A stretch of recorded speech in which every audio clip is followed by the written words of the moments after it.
चांग ची बहुत रईस आदमी था। उसने अपने लिए अपार दौलत जमा कर रखी थी। उसकी पत्नी उसे लाख समझाती थी कि इतनी कंजूसी अच्छी बात नहीं, परंतु वह मानता ही नहीं था। चांग ची इतना कंजूस था कि कपड़े फट जाने पर उन्हीं पर पैबंद लगवा कर पहनता रहता था। यही हाल उसके जूतों का था। उसने वर्षों से अपने लिए जूते नहीं खरीदे थे। उनमें जगह जगह छेद होकर पैबंद लग चुके थे। सर्दियों में वह गर्मी पाने के लिए गोबर की भाप से सेंकता था। घर में यूं तो नौकर चाकर भी थे, परंतु वे भी उसकी कंजूसी से परेशान होकर जल्दी ही भाग जाते थे। एक दिन चांग ची एक गली से गुजर रहा था। वहां बच्चे गली में खेल रहे थे। चांग ची जब उधर से निकला तो उसका एक पैर नाली में चला गया। उसने पैर निकाला तो देखा कि उसका जूता फट गया था। पंजे के पास से तला अलग होकर उसका पैर दिखाई दे रहा था। बच्चों ने चांग ची को उसके घर पहुंचने में सहायता की और वह अपने घर पहुंच गया। अगले दिन चांग ची मोची के पास जूते ठीक करवाने पहुंचा तो मोची ने बताया, सेठ जी, ये जूते बहुत पुराने हो चुके हैं, अतः इन्हें जोड़ने का कोई लाभ नहीं है। परंतु चांग ची ने जिद करके उन्हीं जूतों को ठीक करवा लिया। एक सप्ताह बाद वह फिर उसी गली से गुजरा जहां बच्चे खेल रहे थे। एक बच्चे की निगाह चांग ची के जूतों पर पड़ी। वह एक बच्चे के कान में फुसफुसाया, जरा इसके जूते तो देख। सभी बच्चे हंसकर चांग ची के जूते देखने लगे। चांग ची चिढ़ गया और जल्दी जल्दी कदम बढ़ाने लगा। बच्चों को इसमें बहुत आनंद आया। शुई बड़ी नटखट लड़की थी, वह चिल्लाकर बोली, वाह क्या चितकबरे जूते हैं। सारे बच्चे एक स्वर में बोले, क्या चितकबरे जूते हैं। चांग ची सुनकर चिढ़ते हुए आगे बढ़ गया। इसके बाद जब भी चांग ची उधर से गुजरता बच्चे चिल्लाकर कहते, चितकबरे जूते। धीरे धीरे चांग ची की चिढ़ बन गई, चितकबरे जूते। वह जहां कहीं भी जाता कोई ना कोई जरूर आवाज लगाकर कहता, चितकबरे जूते, और चांग ची चिढ़ जाता। घर पर उसकी पत्नी ने बहुत समझाया कि अब इन जूतों को फेंक कर नए जूते खरीद लो, परंतु चांग ची ने उसकी बात नहीं मानी। लेकिन जब धीरे धीरे बात पूरे शहर में फैल गई तो वह अपने जूतों से सचमुच परेशान हो गया। उसने निश्चय किया वह इन जूतों को किसी भिखारी को दान में दे देगा। अतः वह सुबह उठकर सैर को गया और लौटते वक्त एक भिखारी को अपने जूते दे आया। भिखारी जूते पाकर बहुत खुश हुआ क्योंकि सर्दी का मौसम था। परंतु सेठ के जाने के बाद जब उसने जूतों को देखा तो उन पर बहुत सारे पैबंद देखकर उन्हें हैरानी से देखने लगा। फिर सड़क के किनारे बैठकर वह उन जूतों को पहनने का प्रयास करने लगा। उसी समय उधर से पुलिस का एक सिपाही निकला। उसने भिखारी को जूतों को उल्टे पलटते देखा तो उसे शक हुआ कि भिखारी कहीं से जूते चुरा कर लाया है। उसने भिखारी को अपने पास बुलाया तो जूतों को देखते ही पहचान गया कि ये जूते चांग ची के हैं। वह भिखारी से बोला, तूने जूते चोरी किए हैं, अतः तुझे थाने चलना पड़ेगा। भिखारी बोला, साहब मैं ये जूते चुरा कर नहीं लाया, एक सेठ जी मुझे अभी देकर गए हैं।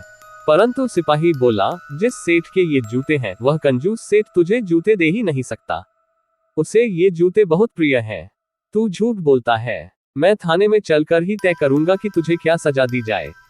सिपाही भिखारी को लेकर थाने में चला गया और चांग ची को बुलवा भेजा। चांग जी थाने के बुलावे को सुनकर भौचक्का रह गया और सोचने लगा कि मेरा वहां क्या काम हो सकता है। चांग ची थाने पहुंच गया तो अपने पुराने जूतों को वहां रखे देखकर उसे बहुत हैरानी हुई। भिखारी को जेल में डाल दिया गया था। चांग ची ने ये कहने की कोशिश की कि भिखारी ने चोरी नहीं की है, परंतु सिपाहियों ने बिना सुने सेठ को उसके चितकबरे जूते वापस दे दिए। चांग ची बहुत दुखी मन से जूते वापस ले लाया और उनसे छुटकारा पाने का उपाय सोचने लगा। उसकी पत्नी ने कहा, मेरी बात मानो तो जूतों को कूड़ेदान में फेंक दो। चांग ची को यह विचार जंच गया और उसने अपने घर के कूड़े के साथ जूते कूड़ेदान में फेंक दिए। 2 दिन तक जब जूतों की कोई खबर नहीं मिली तो चांग ची जूतों की तरफ से निश्चिंत हो गया। परंतु तीसरे दिन सुबह घर की घंटी बजी। दरवाजे पर एक सफाई कर्मचारी खड़ा था। वह बोला, सेठ जी मैं आपसे इनाम लेने आया हूँ। सेठ ने खुश होकर कहा, किस बात का इनाम मांग रहे हो, पहले ये तो बताओ। सफाई कर्मचारी ने पीछे से जूते निकालते हुए कहा, किसी नौकर या चोर ने आपके चितकबरे जूते कूड़ेदान में छिपा दिए थे। आज मैंने सफाई की तो सोचा आपके जूते आपको वापस कर दूं तो मुझे इनाम मिलेगा, इसलिए आपके घर चला आया। चांग ची की इच्छा हुई कि वह बहुत जोर से चीखे और क्रोध से डांट कर भगा दे, परंतु वह बड़ा सेठ होने के नाते ऐसा न कर सका। चुपचाप जूते रखकर कर्मचारी को वहां से भगा दिया। अब चांग ची का किसी काम में मन नहीं लगता था। वह हरदम उन जूतों से पीछा छुड़ाने का उपाय सोचता रहता था। एक दिन उसके मन में विचार आया कि क्यों न मैं इन जूतों को नदी में फेंक दूं। पानी के बहाव के साथ ये जूते कहीं दूर चले जाएंगे। फिर उसने एक पुल पर खड़े होकर उन जूतों को नदी में फेंक दिया और चुपचाप घर की ओर चल दिया। थोड़ी ही देर में कुछ बच्चे उसके पास भागते हुए आए और बोले, अंकल आपके चितकबरे जूते किसी ने नदी में फेंक दिए। हम नदी में नहा रहे थे तभी हमने इन जूतों को किसी को ऊपर से फेंकते देखा। हमने पानी में तुरंत आपके चितकबरे जूते पहचान लिए। ये लीजिए अपने जूते। अब चांगची क्रोध से पागल हुआ जा रहा था। उसे जूतों से छुटकारा पाने का कोई उपाय नहीं सूझ रहा था। वह सारा दिन घर में ही बिताने लगा। उसका व्यापार में मन नहीं लगता था। इस कारण उसका व्यापार मंदा होता जा रहा था। एक दिन सुबह वह नगर की सीमा पर पहुंच गया और नगर से बाहर जाने वाले एक यात्री से प्रार्थना की, भाई ये जूते चाहें तो आप ले लें, अन्यथा आप नगर से बाहर जा रहे हैं तो इन्हें अपने साथ ले जाएं, वहां किसी जरूरतमंद को दे दें।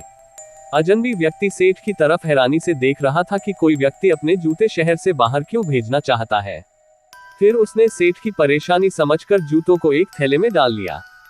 सेठ वापस आ गया, परंतु अगले दिन नगर के राजा ने चांगची को बुलाने भेजा तो चांगची बहुत हैरान परेशान हो गया। वह वहां पहुंचा तो उसे बताया गया कि एक परदेशी उसके चितकबरे जूते चुराकर नगर की सीमा के बाहर ले जा रहा था, अतः उसे गिरफ्तार कर लिया गया है। चांगची रोने और गिड़गिड़ाने लगा। राजा को कुछ समझ में न आया कि जूते मिल जाने पर वह रो क्यों रहा है। राजा ने पूछा, चांगची तुम इतने धनी सेठ हो और तुम्हारे ये प्रसिद्ध चितकबरे जूते तुम्हें मिल गए, फिर भी तुम रो क्यों रहे हो। चांगची ने रोते रोते राजा को जूतों और कंजूसी की सारी कहानी सुना दी। साथ ही यह भी बता दिया कि लोगों ने उसकी चितकबरे जूते बना दी है। राजा ने कहा, ठीक है, हम इन चितकबरे जूतों को शाही संग्रहालय में रख देते हैं ताकि जब लोग तुम्हारे जूते देखें तो तुम्हारी कंजूसी को याद करें। तुम्हें इन चितकबरे जूतों से मुक्ति मिल चुकी है, तुम यहाँ से खुशी से जा सकते हो। चांगची को इतनी राहत तो अवश्य मिल गई कि अब वे चितकबरे जूते उसके पास वापस नहीं आएंगे, परंतु अब वह ये सोचकर परेशान था कि शाही संग्रहालय में जूतों को रखने से लोग उन जूतों को कभी नहीं भूल सकेंगे। वीडियो को देखने के लिए धन्यवाद।